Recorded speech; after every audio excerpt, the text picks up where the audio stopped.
साथियों, मैं professor MP Singh, संस्थापक ऑफ एकलव्य इंस्टीट्यूट, आज आपको CDS की परीक्षा को 5 दिन में कैसे पास करें, कैसे CDS के एग्ज़ाम को 5 दिन में क्रैक करें, उसकी रणनीति समझाने जा रहा हूँ। वैसे तो सभी विद्यार्थी कहीं ना कहीं पर किसी ना किसी संस्थान से कोचिंग ले रहे होते हैं या किसी ना किसी ट्यूटर के पास ट्यूशन पढ़ रहे होते हैं।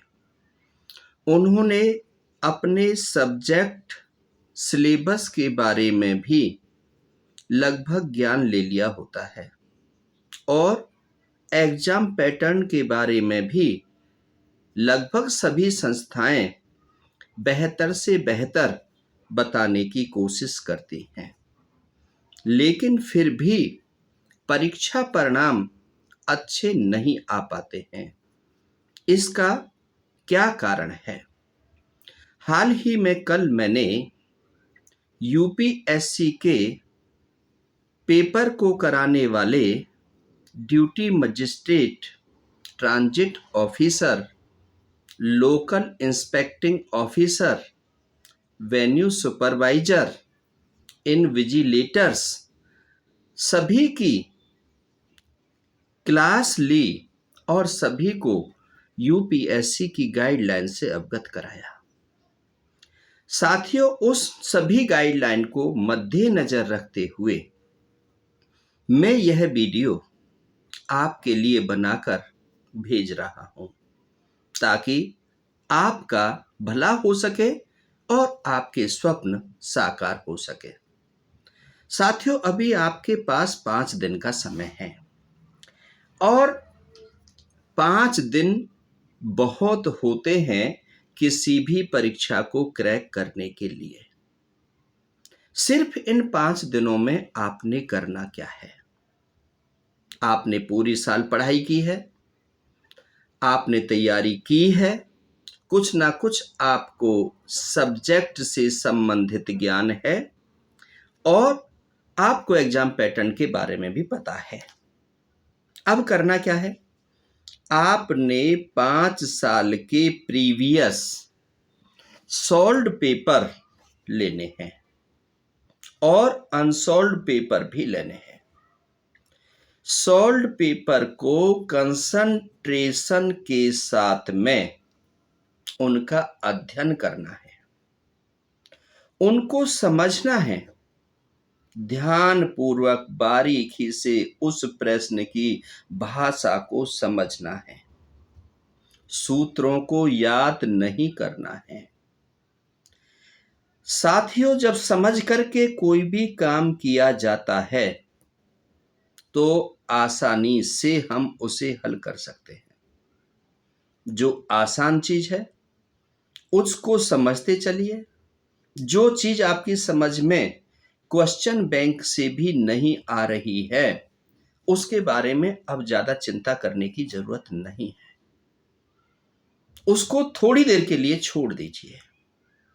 जब आप 1 साल का क्वेश्चन पेपर पूरा अध्ययन कर लें, पूरा कंसंट्रेट माइंड से समझ लें और जब आपको अपने ऊपर भरोसा हो जाए तो परिवार में जो भी पढ़ा लिखा व्यक्ति हो, माता पिता, भाई बहन, चाचा ताऊ या कोई पड़ोसी, उनसे कहिए कि आप मेरे से ये प्रश्न पूछिए, मैं इनके जवाब दूंगा। आप देखिए कहां कहां पर कितनी गलती करते हैं बताने में। यदि ज्यादा गलती हो रही है तो फिर दोबारा से अपने कमरे में आइए, कमरा बंद कीजिए, आसन लगा करके बैठ जाइए, गो थ्रू कंसंट्रेट माइंड से आप फिर दोबारा से उसको अध्ययन कीजिए। जब आपको स्वयं अनुभूति हो जाए, आंख बंद करके बैठ जाइए, आसन लगा करके विजुअलाइज कीजिए मैंने क्या क्या पढ़ा था, कौन कौन सा प्रश्न था, उसके कौन कौन से आंसर थे, कौन सा सही था, तर्क लीजिए दिमाग के अंदर और उसके बाद जब आपको भरोसा हो जाए तो कॉपी और पेन लीजिए, एक स्टॉप वॉच लीजिए, कुर्सी और मेज पर मेरी तरह बैठ जाइए, स्टॉप वॉच दबाइए और अपना उन प्रश्नों के जवाब देने शुरू कर दीजिए। जैसे कि OMR सीट पर आप परीक्षा भवन में आप जवाब देते हैं, ठीक उसी प्रकार से अपना नाम लिखिए, अपना रोल नंबर लिखिए और उसी तरीके से उनके प्रश्नों के जवाब दीजिए। आसान आसान प्रश्नों को करते हुए चले जाइए, कठिन प्रश्नों को छोड़ दीजिए। देखिए कितने समय में आपने कितने प्रश्नों को अटेम्प्ट किया है। स्टॉप वॉच आपके समय को, क्योंकि इसमें 2 घंटे का समय होता है, 3 शिफ्टों में पेपर हो रहा है, 9 से 11, 12 से 2 और 3 से 5। 2 घंटे के अंदर आप कितने प्रश्नों को हल कर पाते हैं, कितने प्रश्नों के सही जवाब दे पाते हैं और कितने प्रश्न आपसे गलत हो जाते हैं। जो आपका सॉल्व क्वेश्चन पेपर है उससे आप स्वयं टैली कीजिए, अपना इवोल्यूशन कीजिए, मॉनिटरिंग कीजिए अपनी। देखिए यदि आप कंपनी आ रही है, क्योंकि हर विद्यार्थी के अंदर 2 चीज होती हैं, वीकनेस और स्ट्रेंथ। यदि आपने उसमें से 80%, 90% नंबर लिए हैं तो समझ लीजिए कि आपकी तैयारी बहुत अच्छी है। 60% में फिर भी घबराने की जरूरत नहीं है, लेकिन 30%, 40% पर एडजस्ट कर रहे हो तो आपको और ज़्यादा पढ़ाई करने की ज़रूरत है। लेकिन आपके पास समय बहुत है, एक पेपर को एक बार ही नहीं करना। जो उसका अनसॉल्व पेपर है उसके 3 से 4 सेट फोटो कॉपी कराइए, पहले कीजिए, कमी को देखिए, कमी को दूर करने के लिए अध्ययन कीजिए, फिर तीसरी बार फिर फेयर कीजिए। ऐसे ही मैंने 5 साल की कहा है, 5 दिन का समय है। एक साल के पेपर को आप एक दिन देंगे तो 5 दिन के अंदर 5 साल के पेपर बहुत आसानी से कर पाएंगे। साथियों, ये तभी संभव है जब आपके सामने आपको ये पता है कि मेरा लक्ष्य है। मैंने वायुसेना में, मैंने सैन्य बल में नौकरी करनी है, क्योंकि यूपीएससी हर साल में 2 बार CDS की परीक्षा कराती है और बहुत सारे बच्चों के स्वप्न होते हैं कि मैं सेना में जाकर के अपनी काबिलियत की परीक्षा लूं और देश का भला करूं। तो साथियों, इसके लिए कठिन परीक्षा से गुजरना होता है, लेकिन इस कठिन परीक्षा में वो लोग आसानी से अपने सपनों को साकार कर पाते हैं जो निराशावादी लोगों के पास नहीं बैठते हैं, जो अपने समय को बर्बाद नहीं करते हैं, जो अपनी रणनीति बनाते हैं अपने कमरे में, क्योंकि सभी के पास 24 घंटे होते हैं और 24 घंटे के अंदर किसी भी रणनीति को बना करके, प्लान करके, योजनाबद्ध तरीके से काम करके किसी में भी सफलता को 100% हासिल किया जा सकता है। लेकिन कुछ अच्छे लोग होते हैं जो अपनी गलतियों से सीख लेते हैं, उन पर काम कर लेते हैं। लेकिन कुछ लोग निराशावादी होते हैं, वो उसको बीमारी बना लेते हैं, वो डिप्रेशन में चले जाते हैं, वो हिम्मत हार जाते हैं, वो कहते हैं नहीं मैं तो कर ही नहीं पाऊंगा, अब तो दिन ही क्या रह गए हैं, 2 दिन रहे हैं, मैं क्या पढ़ूंगा, मेरे तो वहाँ पर माँ मर गई थी, मेरे पिता बीमार हो गए थे, मैं खुद बीमार हो गया था, मेरी तो पढ़ाई नहीं हुई थी। वहाँ पर अनेकों प्रकार की बातें करते रहते हैं। लेकिन साथियों, जिन्होंने 12वीं क्लास, 11वीं 12वीं को भी अच्छे तरीके से एनसीईआरटी को पढ़ा है और एनसीईआरटी उनके पास में है, तो उनसे अध्ययन करने के बाद भी वो अपनी सही रणनीति बना सकते हैं। लेकिन उसके लिए कोई मजबूत हाथ होना चाहिए, कोई ना कोई मेंटर होना चाहिए, कोई ना कोई समझाने वाला होना चाहिए, कोई भी ऐसा व्यक्ति जो आपका मार्गदर्शन कर सके। साथियों, निराशावादी लोगों के साथ रह करके तो निराशा ही होगी। कीचड़ में यदि पैर डालोगे तो गंदा ही होगा। जहां पर चारों तरफ गाली गलौज चल रहे होंगे, जहाँ डीजे बज रहे होंगे, जहाँ विवाह शादियों में आप आनंद ले रहे होंगे और पढ़ाई की तरफ फ़ोकस यदि आप नहीं करेंगे, आप अपने लक्ष्य की तरफ फ़ोकस नहीं करेंगे, तो परीक्षा को क्रैक नहीं कर सकते हो। क्योंकि इसमें कुर्बानी चाहिए। सबसे पहला नींद का त्याग चाहिए। दूसरा, लोगों से मिलने की जो भावना होती है, खेलना है, कूदना है, हँसी करनी है, मज़ाक करनी है, वो चीज़ भी छोड़नी पड़ती हैं। कुछ किताबों को आत्मसात करना पड़ता है, कुछ महापुरुषों के सामने विज़न रखना पड़ता है, जैसे सुभाष चंद्र बोस की 4 साल की पढ़ाई को 9 महीने में पढ़ाई करके और आईसीएस की परीक्षा को पास किया। तो ये कोई बहुत बड़ी परीक्षा नहीं है। इसको आप आसानी से पास कर सकते हैं। लेकिन कुछ अध्यापक डरा देते हैं कि नहीं, ये बहुत टिपिकल है, इसमें ये होता है और तुम कर नहीं सकते हो, तुम्हारा दिमाग काम नहीं करता है, तुम्हें याद नहीं होता है, तुम कई प्रकार की बात जो ऐसा लोग कहते हैं, मैं उनसे भी निवेदन करता हूँ कि किसी की ज़िंदगी में ज़हर नहीं घोलना चाहिए। हर बच्चा होनहार होता है, हर बच्चा कर सकता है, हर बच्चे में कैपेसिटी होती है, हर बच्चे में क्षमता होती है, बल्कि उसकी स्ट्रेंथ पर काम करना होता है हमें। उसको हमें बल देना होता है, उसको हमें शक्ति देनी होती है, उसको हमें समझाना होता है, उसको हमें मोटिवेट करना होता है, उसके लिए हमें प्लानिंग चार्ट बनाना होता है। जब हम ऐसी डायरेक्शन उसको दे देते हैं, तो कोई भी परीक्षा बहुत आसानी से पास हो जाती है। तो साथियों, आपने घबराना नहीं है।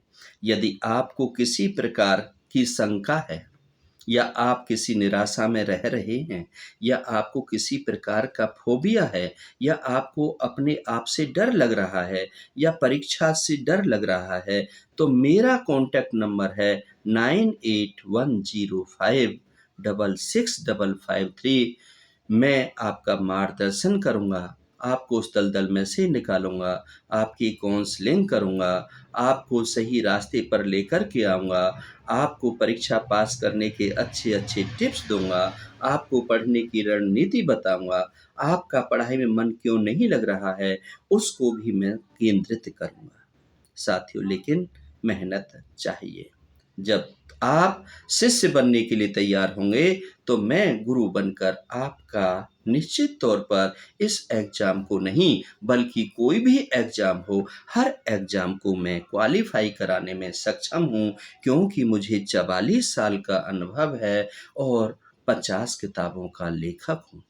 साथियों, देश और दुनिया के अधिकतर अवार्ड मुझे मिल चुके हैं। मैं लेखन में विश्वास रखता हूँ। जब भी मुझे समय मिलता है, मैं ऐसी अच्छी वीडियो बना कर के उन विद्यार्थियों के लिए, उन माता-पिताओं के लिए, उन निराश बच्चों के लिए, उन हताश बच्चों को मोटिवेट करने के लिए मैं डालता रहता हूँ।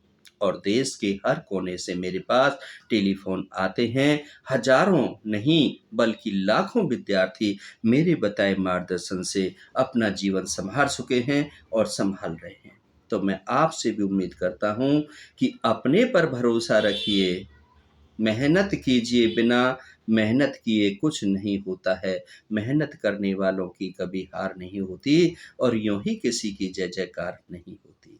साथियों, आप चाहो कि गलत तरीके से कि स्मार्ट वॉच ले जाएँगे या मोबाइल ले जाएँगे या ब्लूटूथ ले जाएँगे या किसी और साधन से कहीं को किसी कोचिंग सेंटर वाले से सेटिंग कर लेंगे और हमारा परीक्षा क्रैक हो जाएगा, वो आपकी नासमझी है, आपकी नादानी है, आपकी गलती है। गलत तथ्यों पर कभी नहीं जाना चाहिए, गलत तरीकों को कभी नहीं अपनाना चाहिए, बल्कि हमें ज्ञान को अर्जित करना चाहिए, सही ज्ञान को अर्जित करना चाहिए, सही गुरुओं की पाठशाला में बैठना चाहिए। और माता-पिता से भी मैं अनुरोध करता हूँ कि वह अपने बच्चों की ज़िंदगी में ज़हर घोलने की कोशिश ना करें, उनकी तुलना किसी से ना करें, उनको डिमोटिवेट ना करें। वो जिस दिशा में जा रहे हैं, उनको कोई ऐसी बात पढ़ते समय उनसे कोई ऐसी बात ना कहें कि तेरी पढ़ाई के ऊपर हमारा इतना खर्चा हो गया है और हमारा तो ये लास्ट ये है और तूने हमारी नाक कटवा दी है, पता नहीं तू कहाँ से हमारे उसमें पैदा हो गया है। वो माता-पिता जो ऐसा कहते हैं, वो बच्चे की पढ़ाई को डिस्टर्ब करते हैं। बच्चा उन बातों के बारे में सोचता रहता है और वह उस एग्ज़ाम को क्वालीफ़ाई नहीं कर पाता है। कई बार मोटिवेशन भी मिल जाता है कि मेरे पिता इतने संघर्ष से कमा कर के ला रहे हैं, इसलिए मेरे पास कोई दूसरा ऑप्शन नहीं है। मैं पढ़ूँगा, मैं इस एग्ज़ाम को क्वालीफ़ाई करूँगा, तो मैं लेफ्टिनेंट बनूँगा मैं।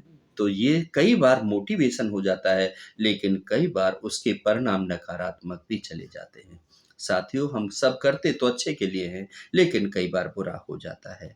तो मैं इन सब बातों के साथ में आपसे निवेदन करता हूँ कि हम सबको सामूहिक काम करना चाहिए। बच्चों के उज्ज्वल भविष्य के लिए, उनको बढ़ाने के लिए, उनकी उन्नति करने के लिए, उनको शिक्षा देने के लिए, उनको संस्कार देने के लिए, क्योंकि वही बच्चे इस देश की मजबूती कर पाएँगे, वही कानून मंत्री बनेंगे, वही शिक्षा मंत्री बनेंगे, वही प्रधानमंत्री बनेंगे, वही आईएएस और आईपीएस बन कर के फिर आगे चल कर के देश को सँभालेंगे। यदि अच्छी शिक्षा रहेगी, अच्छी बुद्धि रहेगी, तो वो सकारात्मक सोचकर देश की मजबूती के लिए काम कर पाएँगे। साथियों, इन बातों के साथ में आपका धन्यवाद करता हूँ कि आपने मुझे सुना और मुझे पूरी उम्मीद है कि आप मेरी बताई गई रणनीति पर आप अवश्य काम करेंगे और 5 दिन के अंदर ही इस एग्ज़ाम को क्रैक करके दिखाएँगे। त्याग करेंगे खाने का और त्याग करेंगे सोने का, बार-बार करेंगे अभ्यास, करत-करत अभ्यास के जड़ मत हो सुजान, रसरी आवत जब सिल पर पड़त निशान। तो साथियों, वो महापुरुषों ने जो कहा है वो बिल्कुल सत्य है कि सिलबट्टा भी घिस जाता है। नल की जो रस्सी होती है, जब उसको हम खींचते हैं तो गरीबी घिस जाती है। तो ये तो दिमाग है कि बार-बार पढ़ेंगे, बार-बार पढ़ेंगे, बार-बार पढ़ेंगे, तो इसमें सब कुछ आ जाएगा और सब कुछ आ जाएगा तो 21 तारीख को होने वाली परीक्षा वो आसान हो जाएगी। लेकिन एक बात और विशेष ध्यान रखिए कि परीक्षा भवन में 1 घंटे पहले पहुँचें। क्योंकि जब आप हबड़ा-तबड़ी में पहुँचते हैं, तो जो आपने याद किया होता है, वह भी आप भूल जाते हैं। कहीं रोल नंबर देखने की हड़बड़ाहट होती है, तो कहीं ओएमआर शीट लेने की हड़बड़ाहट होती है, कहीं ओएमआर शीट को भर रहे होते हैं, तो रोल नंबर गलत लिख जाता है, फिर कंसेंट फॉर्म देने की बात होती है, तो वो और कई बार क्या है कि आप जब समय पर ही घर से निकलते हैं, तो सड़क दुर्घटनाएँ भी हो जाती हैं, सड़क जाम भी हो जाता है, कहीं पत्थरबाजी भी हो जाती है, कहीं रास्ते भी भूल जाते हैं, कहीं रास्ते भटक भी जाते हैं, कई बार स्कूल और कॉलेज जहाँ सेंटर होता है, वो नहीं मिल पाता है, कई बार गेट पर ही परेशान कर देते हैं। तो उन सब परेशानियों से बचने के लिए यदि आप दूर से परीक्षा देने के लिए आ रहे हैं, तो 1 दिन पहले उस शहर में पहुँच जाएँ और वहाँ पर जो अपना सेंटर है उसे 1 दिन पहले देख लें, ताकि समय से पहुँच जाएँ और कूल माइंड से अपने एग्ज़ाम सेंटर में बैठ कर के जैसे कूल होता है, यदि आप उस एग्ज़ाम को उस समय देते हैं, तो मैं वायदा करता हूँ कि आपकी परीक्षा अच्छी होगी। लेकिन हबड़ा-तबड़ी में कि आप बाइक पर बैठ के जा रहे हैं, भैया तेज़ बाइक चला रहा है, आप कह रहे हो तेज़ चलाओ, आपने किताब खोल रखी है, आप पढ़ते जा रहे हैं और आप गिर जाते हैं, चोट लग जाती है, घायल हो जाते हैं, उसमें परीक्षा में सफलता के कोई मायने नहीं रह जाते हैं। परीक्षा को परीक्षा समझें, परीक्षा को परीक्षा हौवा ना समझें, परीक्षा हर पल होती है, हर क्षण होती है, हर दिन होती है, कोई दिन ऐसा नहीं जाता जिस दिन परीक्षा नहीं होती है। लेकिन इस लिखित परीक्षा से, इस प्रतियोगी परीक्षा से क्यों घबराते हैं? इसमें घबराने की बिल्कुल ज़रूरत नहीं है। जैसे आप रोज़ पढ़ते हैं, ऐसे ही पढ़िए, जैसे आप घर में मॉक टेस्ट दे रहे थे, इसी प्रकार से वहाँ पर आप करिए। जैसे आप मॉक टेस्ट की तैयारी कर रहे थे, वहाँ घर में भी परीक्षा दे रहे थे। आप इधर-उधर देखने में समय बर्बाद ना करें। आप बार-बार टॉयलेट, बाथरूम ना जाएँ, क्योंकि समय वही 2 घंटा है। उस 2 घंटे में यदि टॉयलेट और बाथरूम जाते रहेंगे या इधर-उधर देख कर के करने की कोशिश करेंगे, तो आपका पेपर रह जाएगा और फिर आपको पछताना पड़ेगा। फिर होगा, अब पछताए होते क्या जब चिड़िया चुग गई खेत। फिर कुछ नहीं होता साथियों, इसलिए मेरी ये मोटिवेशनल वीडियो है। लाइफ चेंज करने वाली वीडियो है, ब्रेन वॉश करने वाली वीडियो है और हर किसी के लिए बहुत बेहतर और बहुत महत्वपूर्ण वीडियो है। हर विद्यार्थी को सुनना चाहिए और अपने साथियों के लिए ज़रूर शेयर करनी चाहिए। हो सकता है उनके भाग्य में आपकी वजह से परिवर्तन होने वाला हो। तो उन सब बातों के साथ आपका बहुत-बहुत शुक्रिया, बहुत-बहुत आभार। धन्यवाद।